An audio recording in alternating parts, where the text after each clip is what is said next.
Chief প্রসিকিউটরের বিশেষ পরামর্শক টবি Cadman বলেছেন, ন্যায় বিচারের পক্ষে দাঁড়িয়ে ভারতের উচিত শেখ হাসিনাকে ফেরত দেওয়া। তার মতে, ন্যায় বিচারের স্বার্থে বিদ্যমান আইন অনুযায়ী শেখ হাসিনা আত্মপক্ষ সমর্থনের সকল সুযোগ পাবেন। এদিকে জুলাই আগস্ট হত্যাকাণ্ডে আরও ৮ জনের বিরুদ্ধে গ্রেপ্তারি পরোয়ানা জারি করেছে আন্তর্জাতিক অপরাধ ট্রাইব্যুনাল, যাদের মধ্যে 2 জন আওয়ামী লীগ নেতা, বাকি 6 জন পুলিশ সদস্য।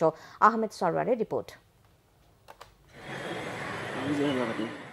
জুলাই আগস্টের গণঅভ্যুত্থানে গণহত্যার অভিযোগে করা মামলায় 6 পুলিশ সদস্য ও 2 আওয়ামী লীগ নেতা সহ মোট 8 জনের বিরুদ্ধে গ্রেপ্তারি পরোয়ানা জারি করেছে আন্তর্জাতিক অপরাধ ট্রাইব্যুনাল। সোমবার এক ব্রিফিংয়ে চিফ প্রসিকিউটর তাজুল ইসলাম জানান, 4টি পিটিশনে আলাদাভাবে মোট 8 জনের বিরুদ্ধে এই গ্রেপ্তারি পরোয়ানা জারি করা হয়েছে।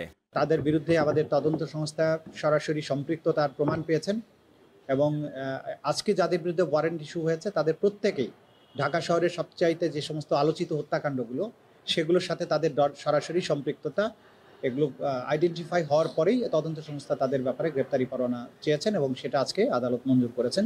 এদিকে সাংবাদিকদের এক প্রশ্নের জবাবে টবি ক্যাডম্যান জানান, গণহত্যার বিচারকে স্বচ্ছ ও আন্তর্জাতিক মানের করতেই পরামর্শক হিসেবে তার দায়িত্ব পালন করতে আসা। ভারতকে ইতিবাচক পদক্ষেপ নিতে বাংলাদেশ সরকার জোর করতে পারে না ঠিকই, কিন্তু আমরা আশা করতেই পারি যে তাকে দেশে আনা হবে এবং বিচারের মুখোমুখি করা হবে। ন্যায় বিচারের স্বার্থে বিদ্যমান আইন অনুযায়ী তিনি আত্মপক্ষ সমর্থনের সকল সুযোগ পাবেন। তবে এটা ভারতের ব্যাপার যে তারা ন্যায় বিচারের পক্ষে দাঁড়াবে নাকি হাসিনাকে বিচার থেকে রেহাই দেওয়ার পক্ষে অবস্থান করবে। আমি আশা করি ভবিষ্যতে তারা ন্যায় বিচারের পক্ষেই অবস্থান নেবে। টবি ক্যাডম্যান আরও বলেন, তিনি একজন আইনজীবী, যথাযথ আইনি সহায়তা করাই তার কাজ। আমি এখানে একজন পেশাদার হিসেবে কাজ করতে এসেছি এবং তাই করব। অতীতের কোনো ঘটনা, কারো কার্যকলাপ কিংবা পূর্বে আমার কাজের পরিধি কি ছিল তা একে প্রভাবিত করবে না।